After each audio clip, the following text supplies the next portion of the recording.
Have you ever had one of those days where it feels like your brain has about 100 tabs open all at once?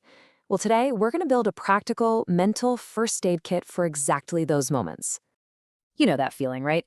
You're trying so hard to focus, but you feel like you're being pulled in a dozen different directions. That's not just some vague feeling. It's a very real signal from your nervous system telling you it's hitting its limit. It usually starts as just this low hum in the background, the pressure of deadlines, that to-do list that never seems to get any shorter. But then that internal chatter just gets louder and louder until it's pretty much all you can hear. And then there's the mental load of just, daily life. That nagging feeling, that little bit of anxiety that you've dropped one of the many, many balls you're juggling. And on top of all of that, our minds can get stuck in these little loops.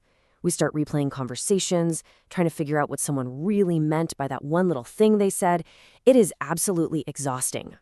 So, what if you had a toolkit specifically for these moments? That is exactly what we're building today. And the most powerful tool in it? It's something you already have with you all the time: your own body and your senses. Okay, so our toolkit has three main parts, but they are all built on one single foundational idea: grounding. Let's break down what that actually means, because it's not as complicated as it might sound. So, what is grounding?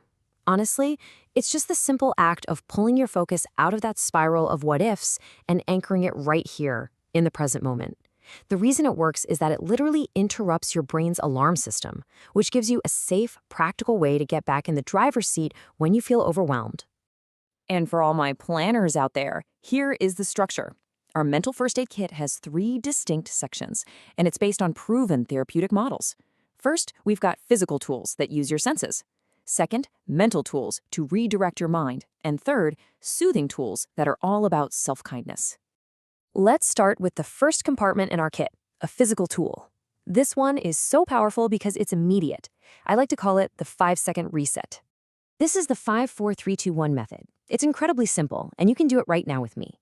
First, just look around you and name 5 things you can see: the pattern on the wall, a pen on your desk, a light switch, anything. Next, 4 things you can feel: maybe the texture of your pants, your feet on the floor, the cool air on your skin. Then, 3 things you can hear: maybe it's traffic outside, the hum of a fan, or just your own breathing. 2 things you can smell: maybe some leftover coffee or just the scent of the room. And finally, 1 thing you can taste, even if it's just neutral. The real magic of this technique is just how practical it is. As therapist Natalie Buchwald says, you can do this absolutely anywhere, anytime, in a stressful meeting, on the bus, and nobody even has to know you're doing it. Okay, now here's a powerful little trick that therapists often use. When your mind feels like it's out of your control, you need to reintroduce voluntary control over your body. It's surprisingly effective. Just try this. Squeeze your fist tight or flex your toes inside your shoes for 5 seconds, and then just let go. It sends this immediate signal back to your brain that you are, in fact, the one in charge here. Okay, so that's our foundational physical tool. Now, let's open up the second compartment of our kit and look at a mental tool. This one is designed to quiet all that noise inside your head. You know when you're stuck in that loop of anxious thoughts. You can't just tell yourself to stop thinking about it. That never works. You have to actually change the channel in your brain. And the categories game is a fantastic way to do that. The goal here is super simple. Just give your brain a new, low-stakes job to do. Try to name car brands or animals for every letter of the alphabet, or cities you'd like to visit. The topic really doesn't matter. What's so crucial is that it forces the thinking part of your brain to focus on something that isn't worrying, which effectively hijacks that anxiety loop. And now for the third and final compartment in our kit, the soothing tool. This one is all about self-kindness. So let's talk about affirmations. And hey, if you're the kind of person who cringes a little at that word, I totally get it. So here's a better way to think about them. These aren't empty, fluffy statements, they're permission slips. They give you permission to feel what you're feeling and to just be human. So instead of some vague phrase like, "I am calm," try something that directly pushes back against the guilt of burnout.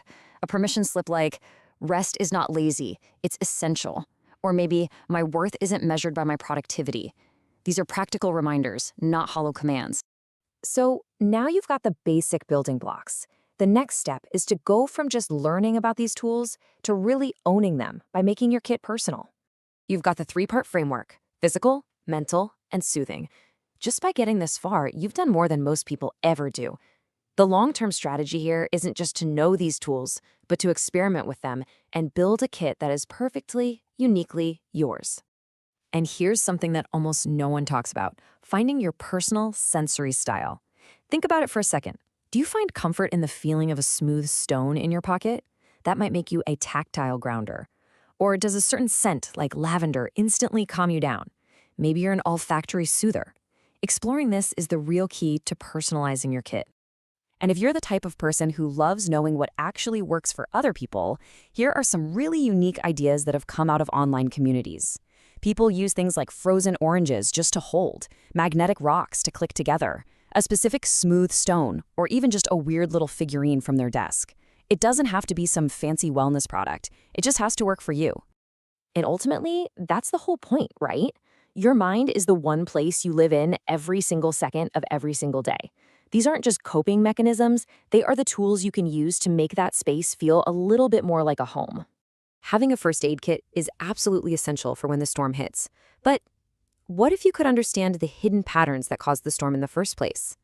Well, in our next explainer, we're going to dive into the surprising link between what's on your plate and what's going on in your head. If you found this useful, maybe share it with someone you know who could just use a moment to breathe. And be sure to follow for more practical tools to help you build a better relationship with your own mind.